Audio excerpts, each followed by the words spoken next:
हम स्वामी विवेकानंद जी और उनके गुरु स्वामी रामकृष्ण परमहंस जी की कथा के द्वारा गुरु क्या होते हैं यह समझ लेते हैं। स्वामी रामकृष्ण परमहंस जी कैंसर रोग से पीड़ित थे। उन्हें खांसी बहुत आती थी और उस कारण वे खाना भी नहीं खा पाते थे। स्वामी विवेकानंद जी अपने गुरु जी की हालत से बहुत दुखी होते थे। एक दिन स्वामी रामकृष्ण परमहंस जी ने विवेकानंद जी को अपने पास बुलाया और कहा, नरेंद्र, तुझे वो दिन याद है जब तू अपने घर से मेरे पास मंदिर में आता था? तूने 2-2 दिनों से कुछ नहीं खाया होता था, परंतु अपनी माँ से झूठ कह देता था कि तूने अपने मित्र के घर खा लिया है ताकि तेरी गरीब माँ थोड़े बहुत भोजन को तेरे छोटे भाई को परोस दे, है न?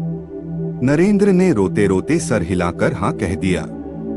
स्वामी रामकृष्ण परमहंस जी बोले, यहाँ मेरे पास मंदिर आता था तो भूखा होते हुए भी तू अपने चेहरे पर खुशी का मुखौटा पहन लेता था, परंतु मैं भी झट जान जाता कि तूने कुछ नहीं खाया है और फिर तुझे अपने हाथों से लड्डू, पेड़े, माखन मिश्री खिलाता था, है ना? नरेंद्र ने सुबकते हुए गर्दन हिलाई।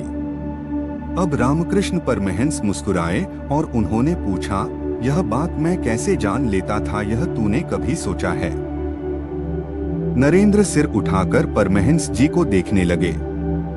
बता ना, मैं तेरी आंतरिक स्थिति को कैसे जान लेता था? नरेंद्र ने कहा, क्योंकि आप अंतर्यामी हैं। गुरुदेव रामकृष्ण परमहंस जी ने पूछा, अंतर्यामी किसे कहते हैं? नरेंद्र ने कहा, वही जो सबके मन की बात जान लेते हैं। परमहंस जी ने पुनः पूछा, कोई मन की कब जान सकता है?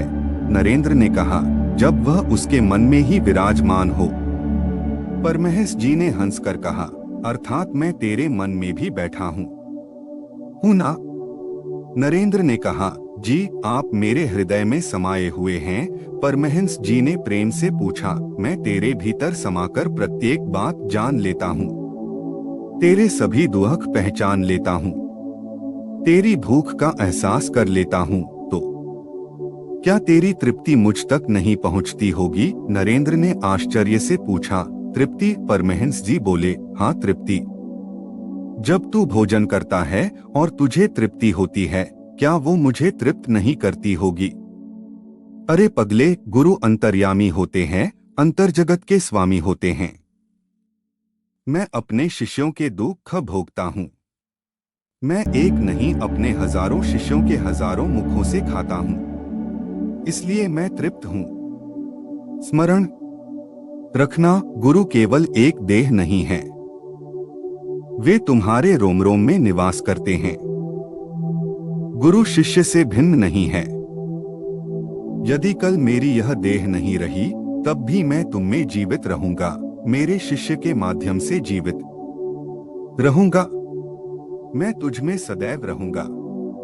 तो दोस्तों, कैसे लगी ये कथा कमेंट में जरूर बताएं और ऐसे ही रोचक अनसुनी कथाओं के लिए चैनल को सब्सक्राइब करें। धन्यवाद।